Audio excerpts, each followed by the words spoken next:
You are now watching On Point, a news and public affairs show from California State University, Northridge. Hello and welcome to On Point. I'm your host, Melanie Rizo, and today we'll be discussing the connection between the arts and activism. Throughout history, music and art have been powerful tools for change. From the civil rights movement to punk rock's fight against oppression, artists and musicians have always been at the front lines. Whether it's through protest songs, murals on city walls, or grassroots movements, artists have used their platforms to amplify voices that need to be heard. Joining me today are two incredible guests who bring unique perspectives to this discussion. First, we have Sergio Amalfitano, owner of Midnight Hour Records. His store isn't just a hub for music lovers, it's a community space where activism thrives. And next to Sergio, we have Eve Wood, a respected college art professor and artist herself. Eve continues to educate the next generation of artists on using their work for change and creative expression. Thank you both for being here today. Thank you for having us. Yeah. When were you both first exposed to activism? And Sergio, I'll start off with you. Through music, Nirvana, 94. I was living in Argentina, and Nirvana kind of exposed me to this idea of vegetarianism and voting and, fighting against oppression and standing up for feminism and all these different, issues, social issues. And from there, they kind of opened me up to this world of punk rock and dove deeper, and those definitely had a bigger impact. But I'd say my entry point was music, Nirvana, for sure. That's interesting. Yeah. And Eve, when were you first exposed? Well, I was raised in Hollywood. My father is a TV writer, so I grew up in that environment, which is very sort of, democratic and open-minded. So my father was always very encouraging about, being active and activism itself and fighting for what's right. So I sort of had that instilled in me at a very young age. Mm-hmm. My father was, we had gay friends, we had black friends, I had all sorts of different nationalities, and at a time, because I'm a lot older than you, Sergio, at a time when that was not encouraged. And so I grew up with that, and I never even thought twice about it. And I was lucky enough to have a father who was extremely, broad-minded in his thinking. Wow, that's interesting. So how would you both define activism? I mean, it's definitely not philosophical. It's definitely active, right? You kind of, it's that ethos of punk rock is DIY. You do it yourself, right? You continually kind of live it. Yeah. You continually kind of push the envelope, and for me, it's not like it's not a personality thing. It's not a badge of honor. It's just something that you are, and you express it consistently with your actions. You can express it consistently with your friends and through your, I guess, more active community activism or political stances, and what you actually organize, right? But I think it's definitely something that is lived, and not something that is, just theoretical. It's something that you do, so. Yeah, I agree completely. I think it's not just a moniker that you try on. I think it's a way of life, and it's a commitment to, also for me, it's a commitment to passing on my interest in that to my students and to the people that I encounter in the art world and through my work. I use my work as a vehicle to educate and to allow people to have their own viewpoints. I encourage that with my students. You being one of my students, I encourage free thinking and open-mindedness, but also critical thinking is very important, to learn how to think critically, especially in the political climate that we're living in currently. I think it's very important to ask questions and to not back down. And for me, it's a daily lived experience, just like you said, Sergio. Yeah, and just to jump off that too, like, it is critical thinking. Absolutely, it's critical thinking, because if you just kind of passively accept things and passively go along with what other people are doing, you're just kind of following the crowd, following the herd. Critical thinking will always at least make you question what is right and wrong. Mm-hmm. And at the very least, also, good critical thinking will question what you believe, why you believe it, how you believe it. What is this social construct that is making you believe these things? So you keep breaking it down and breaking it down and breaking it down, to the point where you have to become active because you see injustice, or you see inequality, or you see these sort of things. And if you live in a bubble, you don't see it, you're not active. but you tend to be more active, obviously, the more critical thinking skills that you have, right? I always like to be the fly in the ointment. Always. It's just constantly stirring the pot, never letting go, always asking and questioning. And since you're in the music background and you're more the art background, how do you think these tools are used for social change? Like, in what ways have you seen that? I think there's an overlapping, definitely more and more now. We're living in a globalized society, and I think that music and art used to be much more separate. And now, the musician Nick Cave, he has this thing called the Red Hand Files, which is an online blog where anyone all over the world can ask a question, and he will comment on it. And one of the things that he's talked about, and he's a hero of mine, is this crossover between all the different kinds of art forms and how it's all really the same. It's coming from the same wellspring. It's generated from the same kind of creative energy, and I think that it's just a different access point.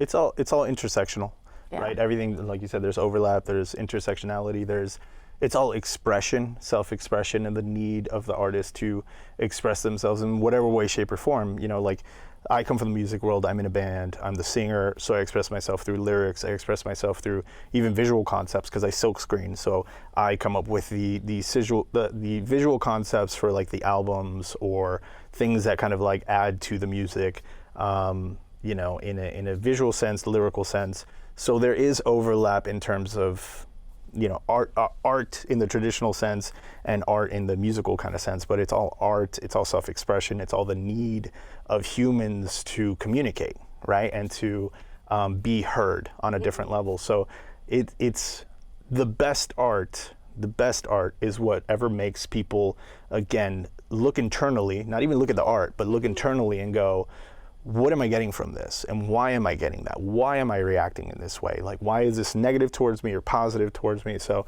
I also think, just kind of riffing off what you're saying, that more and more artists today have a multiplicity of practices. They don't just play guitar in a band. They may play guitar in a band and write the music and make art. So I love that artists who wear different hats. It's not just you're just one thing. I think I think that's a great thing, that this kind of expansiveness is happening. I'm not a fan of you're only specialized in one thing, right? It's like I would rather do 500 things, I guess, in a mediocre way, instead of just being great at one thing. But that wasn't always the case. Absolutely. Yeah. Absolutely. I mean, if you were in the Rolling Stones, you were in the Rolling Stones, or you were in a rock band, you were there. You weren't doing other things. So, and you mentioned that it would come to lyrics and album covers.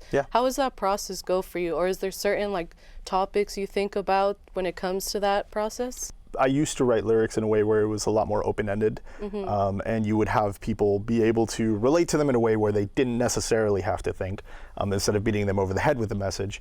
And now it's a little bit more mixed. Now it's a little bit more, hey, this song is going to be, an anthem on this particular subject, or other ones are like a little bit more silly. Particularly in my genre of music, it's, not super out there, but, it is part of the punk rock scene, and punk rock has always been this rebellion, right? The initial punks. Sid Vicious. Right. But punk means queer. Punk has always been the outsiders and the people that were not accepted. So it was women and black folks and queer folks who came together and created this outsider art, right? So for me, I'm in that thread, and I want to always, respect that kind of revolutionary thought. So, yeah. Have you ever put in your art as well any message, secret message? I don't know about subliminal message, but I'm very interested in alternative ways of thinking and in presenting information in a way that is accessible to people. I'm a poet and an art critic as well as being a visual artist. And I think that inclusiveness is very important to me. I have a show opening in 2 weeks at Track 16 Gallery, and it's all about ravens. And I had somebody ask me recently, well, how is that political? Is that political? Can ravens be political? And actually, I think anything can be political. Anything can be socially conscious. And my ravens, my birds, my crows in my work are vehicles for self-expression, but they're also talking about the world we live in today and about the changing world and the difficult world that we're living in today. I mean, I'm very interested in environmental issues, in climate change, and which is, there are all these climate change deniers now, people saying it doesn't exist, sure. especially in the Trump administration, where they are defunding that. And so I try to focus, and I spent many years, I was a vet tech in my earlier life, centuries ago, and I spent a lot of years rehabilitating animals. And so I'm very kind of plugged into other creatures. And I think that that's important, not just look away, they're not invisible. The bees are dying, and that's going to affect us eventually. What inspired to use your spaces for activism? So for you, you hold events, and obviously you're in a band, and then Professor, obviously you have classes. How do you include that? I grew up with DIY, non-traditional venues that you go to, events, right? Music events or political events or whatnot. So for me, it kind of just came naturally. It was, I have the space, I'm using it as a record store, which again, a record store is not traditionally seen as a political thing, but if you consider what music is the capsule of music, history, language, politics, all of that, if you can see it for what it is outside of just entertainment, right? So the personal being political, music is gonna be that way. And why not use it as a space to express yourself with music? Why not use that space to be political in the sense that most spaces are going to be 21 and up or 18 and up. Let's be an all ages venue, which is already a political decision. Most spaces are going to cater to one group of people.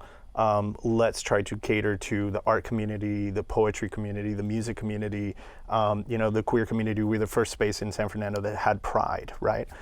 So let's be this place that is active and that pushes the envelope, because these are the things I believe in. Why would I not want to use that space, right? So it's a very natural kind of version of activism, where I have the space, I know the community that wants this. Not everybody wants it, but hey, too bad. I'm gonna do it. You know what I mean? So let's just do what we do and exist and take up space.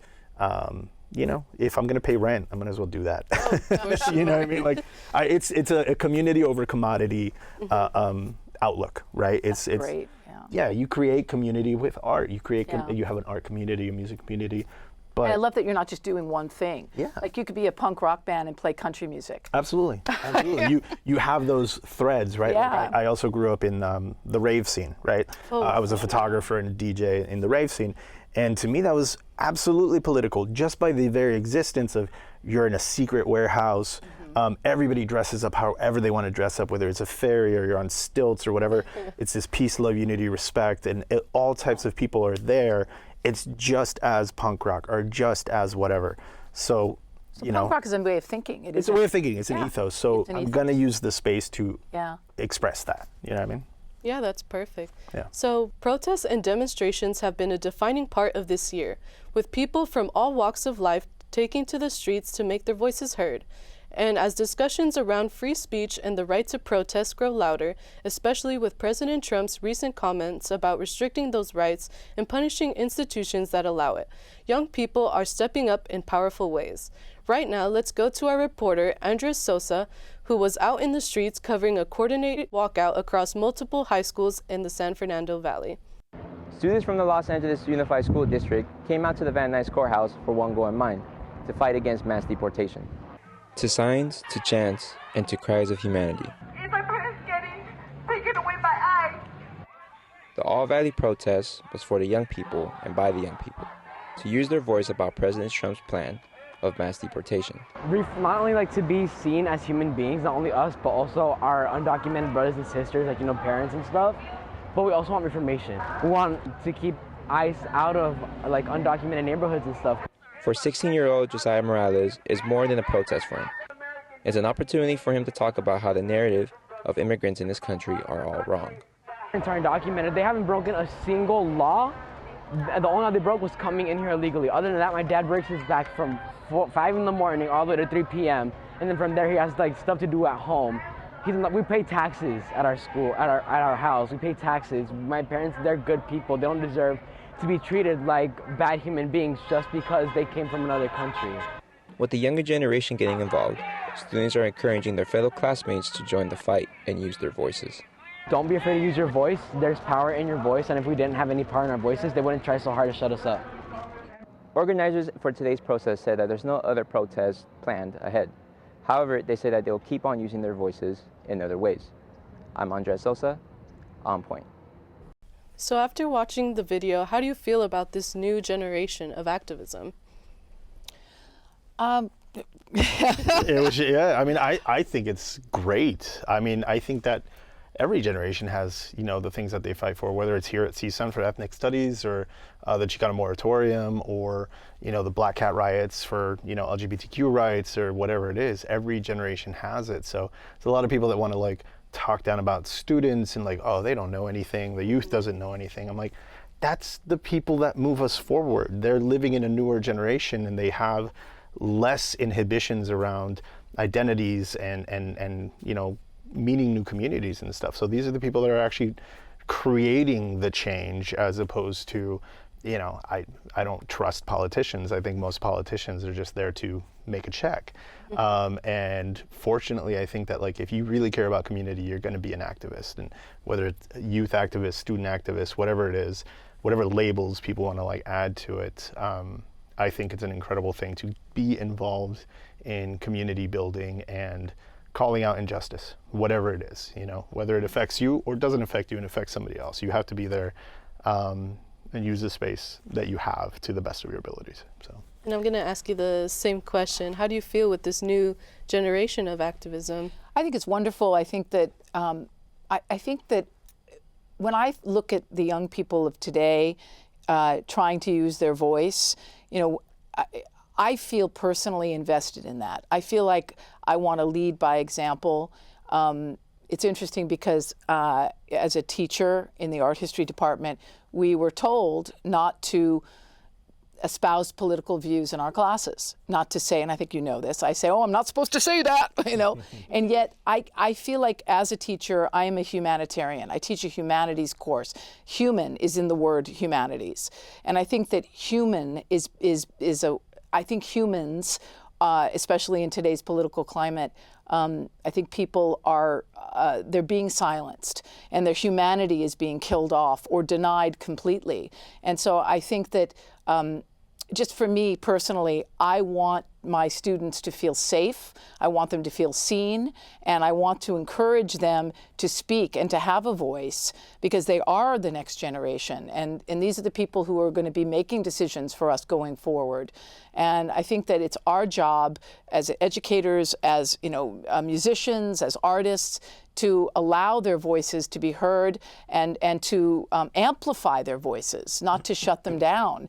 And I find it very troubling, even on the university campus, when a department says to you, well, you're not supposed to, take a side because you don't know what someone else's political affiliations or political views are. But I think it's important to stand for something.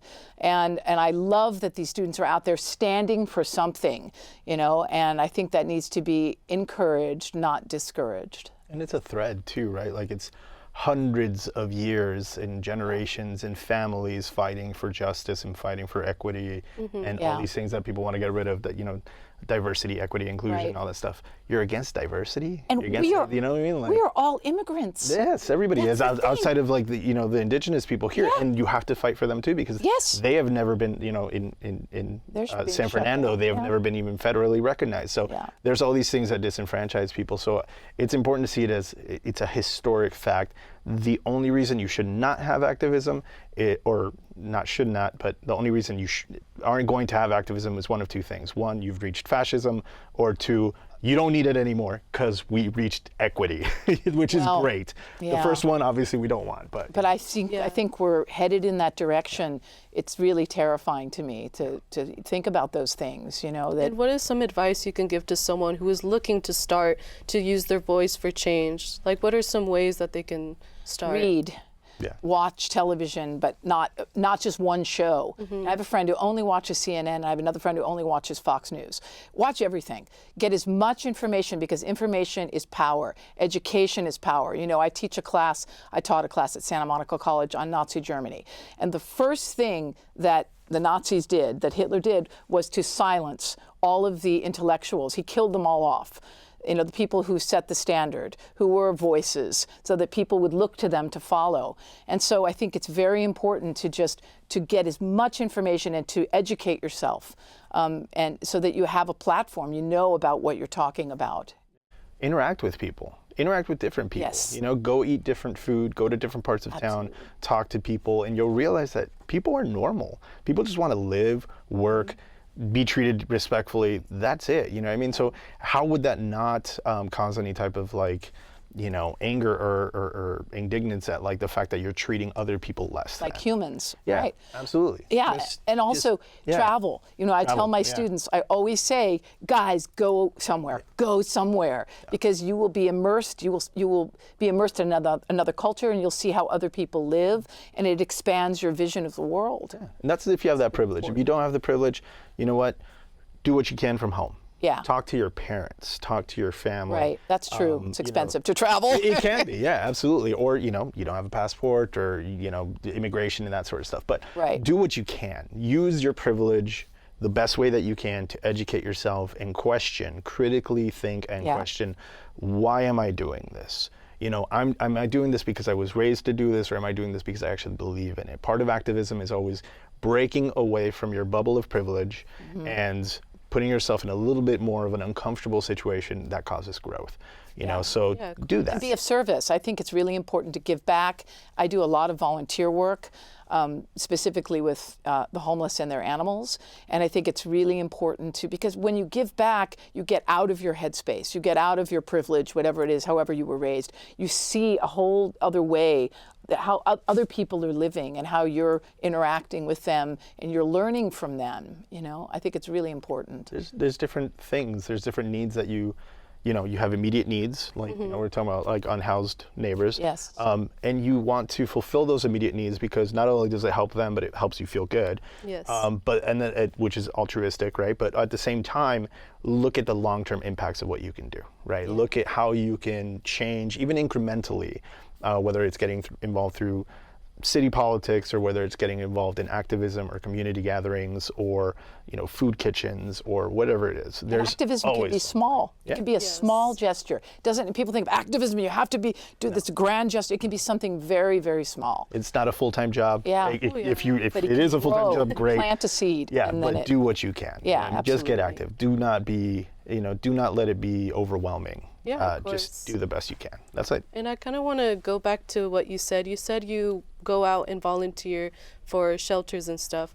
When you go to those types of events, does it kind of open your perspective, or like? Well, I do more hands-on. I don't go to events specifically. I actually go to homeless encampments and give food and medication to homeless people's animals. You know, and there's the stigma I don't want to say homeless, the unhoused. There's a stigma against unhoused people who have animals. Many people think, oh, they abuse their animals, and some do, it depends on the situation, but many of them do not. And they want, that animal is like their family, you know, and I spend a lot of time working with people. I get vet help for their animals, and I think it's a really important part of continuing to be human, is to recognize someone else's need and to help them rather than judging them. Oh yeah. You know, we don't know how they got there. You know, who am I to make a judgment about them? And just recognize the humanity of even if they got there because they made a mistake in their life, that's just a mistake. You don't deserve, you know, to be treated less than or to be ignored. You know, we live in one of the richest countries in the world. Why can't we take care of everybody? That's a choice. That's a political choice. You know what I mean? So agreed. Absolutely. We can take care of everybody. If we really wanted to, we can get rid of, you know, the lack of education and the lack of housing and the lack of food, insecurity. It's a deliberate strategy, I think, that's being used. Yeah, absolutely. So I think do the best you can. You know, like for us personally, we use this space. We've done Palestinian benefit shows, and we've raised like $30,000 and just given every single penny to these relief efforts for children in Palestine. We've done, you know, benefits for the Eaton fire, all the LA fires that recently happened. We've done benefit shows for, you know, orphan kids from Mexico. We've done all types of stuff just in a small community space with the help of people, not politicians, not anything else, just with the help and the do-good attitude of people. I think most people want to do good. Most people want to help. Most people are, like you said, just want to live their lives, you know, and all of this clutter and chatter and hysteria on television really kind of decentralizes that and throws you off balance. And it's a strategy, I think, that they use to keep us away, to keep community from happening. Or to think that you have power. Ultimately, you have power. Yeah, of course. absolutely. Individually, every person has power. Use that power in the right way. Yeah. You know, right? So. In your ways of activism, have you received like any pushback, like when you host these shows? Absolutely. How was that like? Yes. I mean, you know, there's city people that don't like what we do. There was a drag queen story hour that happened at a local library, and I was there arguing against these January 6th insurrectionists and, you know, Turning Point USA people that, you know, were recently here as well. Charlie Kirk was here.